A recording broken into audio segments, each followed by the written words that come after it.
Selamat datang di Foli Podcast. Bersama saya Muhammad Fadli Gifari dan rekan Saya Najwa Yuyowan. Nah, hari ini kita bakal ngobrol santai tapi lumayan berbobot banget karena kita mau membahas tentang dunia public relation, khususnya tentang krisis PR yang sering terjadi di Indonesia saat ini. Betul banget tuh, karena kita bisa lihat akhir-akhir ini tuh perusahaan tuh kayak gampang banget guncang sama publik. Kayak isu-isu kecil tuh bisa menjadi besar gara-gara publik media sosial tersebut. Nah, Kak Fadli tahu gak sih kita tuh hari ini ngobrolnya gak cuma berdua doang, tapi kita akan kedatangan dua narasumber yang hebat banget, yaitu Kak Indri dan Kak Desta.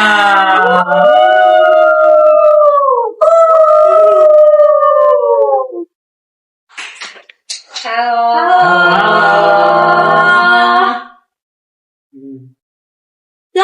Silakan duduk. Wah, senang banget kita bisa diundang di sini. Hari ini kedatangan dua narasumber yang hebat banget. Betul banget. Gimana nih tadi perjalanan dari rumah sampai ke sini kakak-kakak? Kalau saya sih lumayan macet ya tadi di jalan. Soalnya kan sekarang masih pagi nih. Banyak banget itu di jalan, banyak banget orang baru pulang kerja, baru mau berangkat kerja. Iya. Jadi pada macet. Kalau saya sih tadi ada kendala karena mobil ban saya tuh pecah gitu loh. Dan untungnya supir saya tuh udah prepare pakai ban serep. Jadi aman lah ya buat. Syukurlah ya. Apalagi kan ini kan detik-detik penghargaan banget gak sih bisa diundang. Keren banget. Nah, kita udah mulai ke topik pembicaraannya nih Kak. Tapi sebelum itu tim saya sudah menyiapkan suatu hidangan buat kakak-kakak sekalian biar ngobrolnya makin enak, makin santai juga. Gak expect bakal disediain. Kayaknya kita kesini setiap hari aja gak sih Kak Desta? Biar kita makan kenyang terus ya. Iya. Wah, rugi dong kita Nah, ini. kita aja dong yang Kita aja dong ya. Wah, Bayar. wah ini kopi nih. Minuman Aduh ini kesukaan makasih saya nih. banget nih, ya ampun Aduh. disediain. Iya. Nah, Kak Indri, saya mau bertanya nih, akhir-akhir ini kan isu PR tentang sari roti itu lagi viral banget di media sosial ya, tentang boikotan sari roti. Nah, mungkin Kak Indri di sini bisa sedikit cerita nih. Apa sih yang Kak Indri lakukan pas kejadian itu? Nah bener banget nih, beberapa waktu lalu itu memang sempat terjadi pemboikotan sari roti dan dimana itu benar-benar berdampak banget bagi perusahaan kami. Dan saya tentunya sebagai PR dan juga tim-tim saya, rekan-rekan saya itu waktu itu tuh yang pertama tuh kami tim-tim kami PR dari perusahaan itu mengumpulkan data-data apa sih masalah utama yang memicu terjadinya pemboikotan ini. Dan di mana pada waktu itu tuh ada sebuah gerobak yang dimana itu bertuliskan gratis roti untuk para mujahid. Nah di situ kebetulan itu ternyata tuh kerjaannya tuh beberapa oknum yang dimana perusahaan kami sendiri tuh tidak tahu tentang isu tersebut dan dimana para masyarakat membeli dan ternyata hal itu ada mujahid dan itu tuh gak gratis ternyata. Dan disitulah terjadinya pemboikotan, isunya beredar di media sosial. Bener banget. Kan saat ini tuh media sosial tuh cepet banget gak sih Kak? Ya, gampang Apalagi, viral. ya, gampang betul viral. banget. Apalagi isu-isu perusahaan yang mungkin ada oknum yang ingin menjatuhkan ataupun apapun itu. Tapi kami tetap tenang dan kami tetap menjelaskan, memberikan penjelasan bahwa ini tuh sebenarnya terjadi kesalahpahaman agar masyarakat tuh tetap percaya dan membeli lagi produk kami dan kami menanganinya dengan cara tenang. Berarti kalau yang saya tangkap nih Kak Indri, kalau ngobrol sama masyarakat tuh gak boleh ngegas ya, harus santai. Iya bener banget, apalagi kan masyarakat kan sedang tinggi-tingginya emosi karena hal itu tuh benar-benar di luar dugaan gak sih? Maksudnya kayak yang kami membeli, kok kami dikecewakan. Nah kami juga menjadi PR, tentunya kami dengan sangat perlahan untuk meyakinkan bahwa hal itu terjadi kesalahpahaman dan kami akan memperbaiki kualitas produk kami dan juga pelayanan kami. Nah, kalau dari sisi organisasi Indonesia secara umum nih, gimana sih menurut Kak Desta ini kan sekarang tuh banyak banget nih krisis PR ini, gimana tuh Kak? Bener banget. Jadi di Indonesia ini, di negara kita tercinta ini Indonesia, ada 3 penyebab utama nih. Penyebab utama krisis PR di Apa negara aja tuh, kita Pak? di Indonesia. Yang pertama tuh ada respon lambat. Jadi di negara kita nih kalau ada masalah, PR-nya tuh responnya lambat. Terus yang kedua ada pesan yang tidak konsisten. Kadang pesannya ini, terus nanti pesannya ini, jadi ganti-ganti. Jadi itu tuh membuat ketidakpercayaan pada masyarakat. Lalu yang ketiga tuh ketidaksiapan menghadapi media sosial. Tekanan media sosial kan gede ya, apalagi netizen Betul, Indonesia betul tuh banget, betul. saya bilang barbar. Iya, betul banget, betul banget. Nah, banyak pihak-pihak PR-nya tuh nggak siap menghadapi itu. Jadi di sini tuh peran PR tuh tugasnya memastikan bahwa perusahaan ini tuh punya komunikasi krisis yang baik. Oh, berarti tuh PR itu kalau bagi perumpamaan tuh bukan cuma sebagai pemadam kebakaran doang ya Kak Desta? Bukan. Nah, mungkin dari Kak Indri sendiri nih, pernah gak sih ngalamin momen yang krisis yang parah banget sampai tim PR tuh lembur semalaman gitu? Wah, kalau itu sih jangan ditanya, gak sih? Namanya juga perusahaan besar ya, itu bener sering terjadi di... Apalagi kalau lagi ngadepin masalah-masalah. Iya, soalnya tuh sampai pernah tuh HP admin kami itu bener-bener salah satu dari PR ya, dari tim PR itu bener-bener notifikasinya terus bermunculan sampai dikira tuh HP-nya error. Padahal kita lagi diserbu sama netizen, ya ampun, ya ampun. Wah, berarti kalau PR lagi ngalamin krisis itu udah kayak ninja ya, punya jurus yang menghilang tapi kerjaannya banyak banget. Betul banget. Iya, benar. Tapi keren banget, keren Jadi banget. kita tetap harus tenang gitu, walaupun situasi sebenarnya lagi panas, walaupun kepala kayak udah mau meledak gitu Ini rasanya. lagi membara gitu. Jadi kita harus tetap loh. tenang ngadepin situasinya. Iya, benar. Keren banget ya berarti PR tuh ya Kak. Kalau kita nggak tenang, masalahnya nggak bakal selesai. Masyarakat makin membara-membara gitu sih. Tapi kalau menurut kakak sendiri ini kalau ngadepin PR itu dia sebagai menjadi seorang PR tuh gimana sih Kak? Selama udah berapa tahun menjadi seorang PR? Kalau aku sih kurang lebih 17 tahun. Kalau saya baru 5 tahun. Berarti baru terjun ya Kak Desta. Gimana nih? Baru terjun. Saya mau nanya dulu deh ke Kak Indri. Selama 17 tahun ini gimana kakak menjadi seorang PR di perusahaan besar yang pasti udah banyak masalah juga, konflik juga. Yang pertama sih ya, yang apalagi yang kemampuan yang harus kita miliki sebagai seorang PR itu, yang pertama itu adalah ability to communicate. Nah, dimana kita tuh sebagai seorang PR tuh harus mampu dan juga memegang Komunikasi.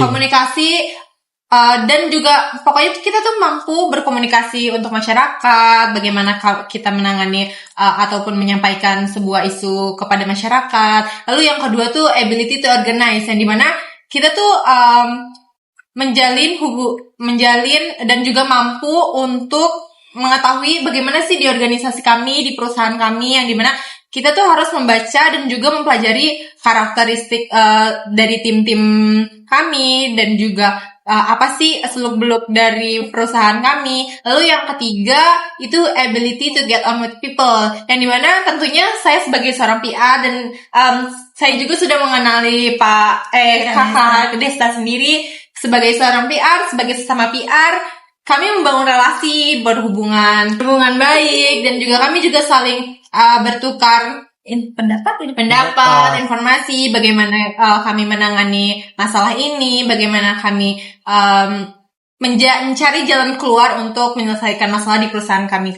Wah, keren banget nih Kak Indri. Kalau Kak Desta sendiri kan masih tergolong baru ya terjun ke dunia PR. baru. Gimana sih Kak Desta pendapatnya waktu pertama kali terjun ke dunia PR? Waktu pertama kali terjun di dunia PR sih bingung ya, karena gimana sih dunia PR nih, kan belum pernah nih ngadepin secara Ya, langsung. Pasti bingung nih kayak gimana ya cara ngadepin masalah ini. Awal-awal sih agak pusing, kepala pusing banget karena bingung banget nih, masalah numpuk banget. Netizen kan Indonesia netizennya agak barbar nih. Iya. Jadi netizen juga nyerang-nyerang terus. Jadi kayak kadang bingung. Jadi kadang saya tuh nangannya harus tenang dulu, harus tenang. Terus juga harus berpikir kritis nih kita nih, kayak nanganin masalah itu nggak boleh buru-buru. Jadi kita harus berpikir gimana sih biar masalah ini cepat selesai. Kita tuh nyari solusi juga. Kita ngobrol-ngobrol sama tim-tim PR lainnya supaya masalah kita nih bisa cepat selesai gitu.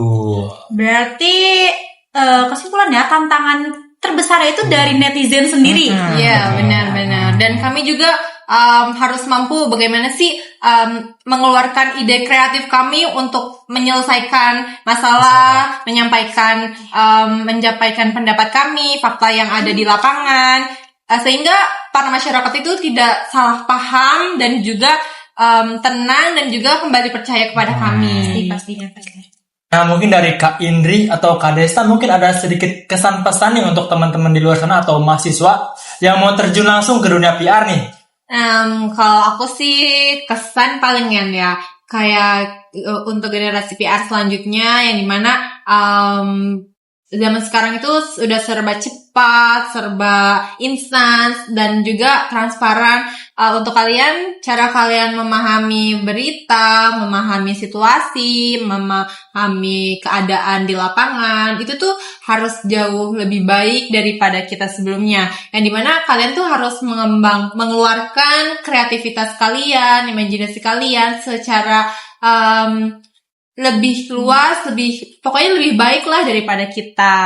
Karena sekarang tuh udah zamannya sosial media dan juga banyak ilmu yang bisa kalian dapat lebih instan. Jadi kalian tuh udah bisa lebih menyimpulkan mana yang baik dan mana yang buruk.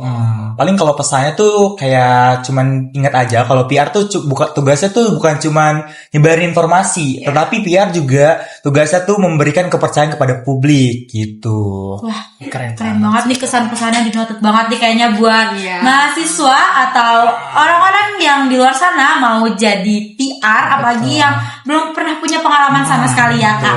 Boleh dong tepuk tangannya.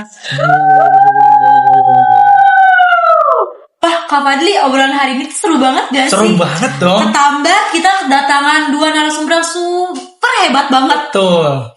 Ya, terima kasih kepada Kak Indri dan Kak Desta karena sudah menyempatkan dan jauh-jauh untuk hadir di podcast hari ini. Kami juga terima kasih kembali sudah diundang. Apalagi ini acara yang cukup menyenangkan sekali ya Kak Desta. Iya sih.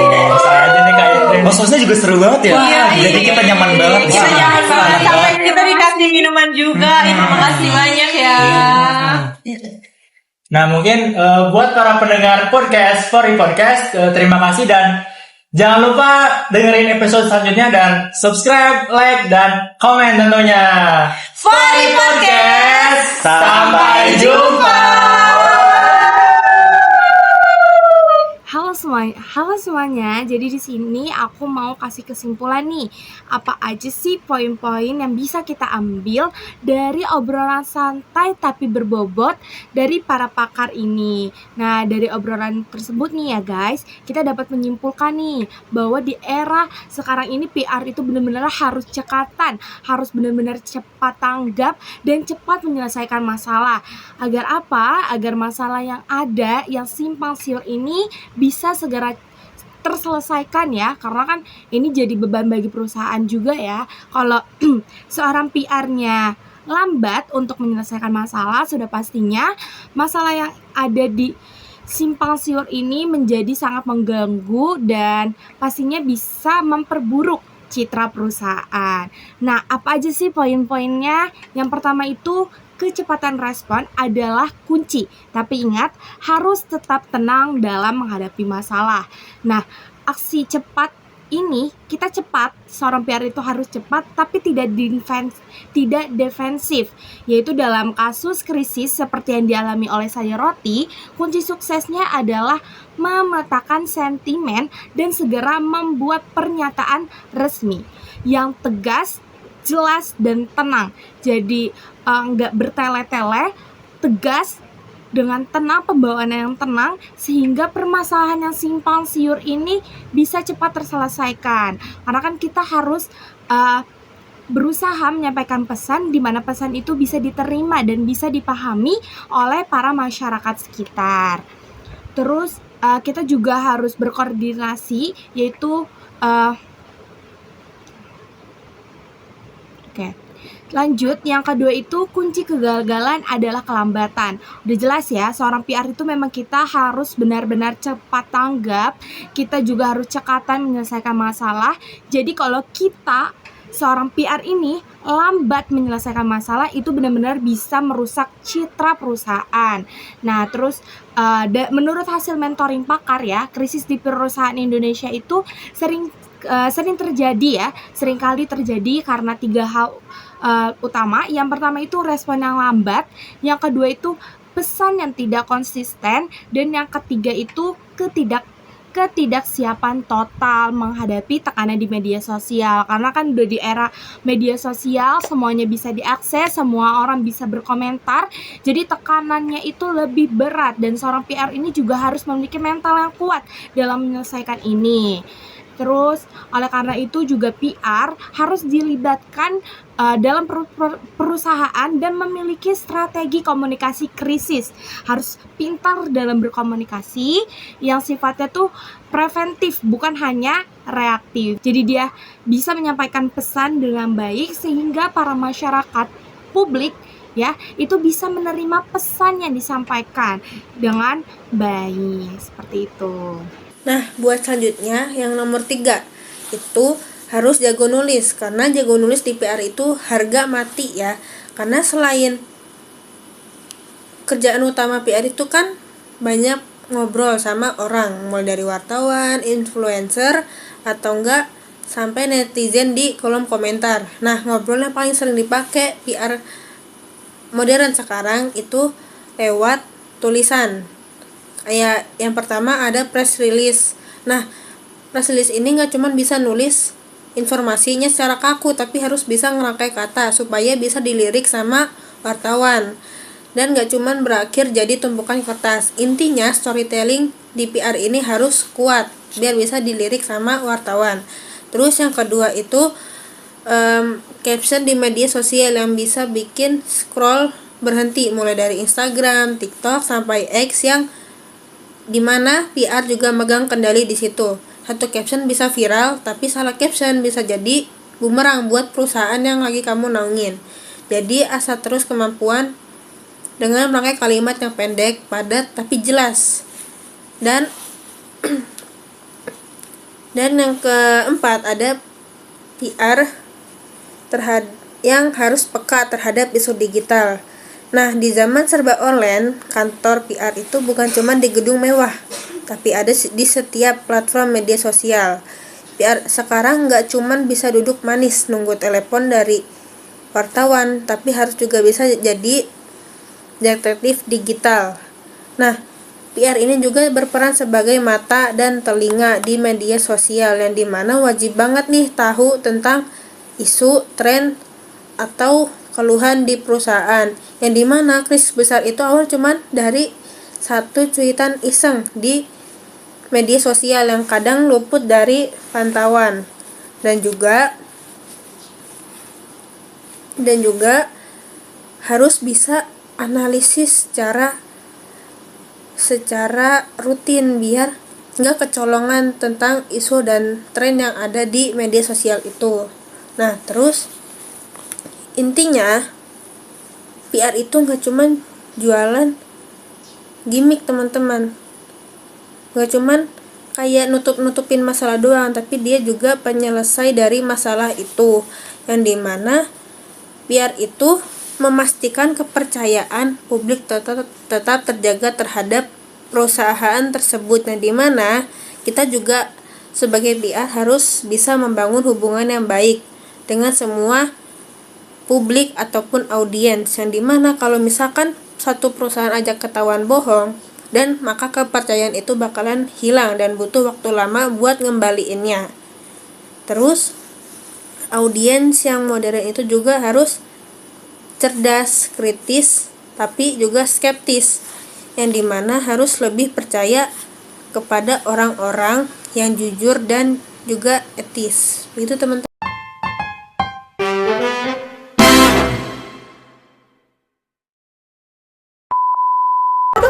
Guys, lihat guys, ini kru tim kelompok 4. Itu di balik layar, Di balik layar ada mereka guys. Bila sakit dan cepat sembuh ya guys. Bye bye. Bye bye guys. Bye. Bye, sampai jumpa. I love you, Bulu.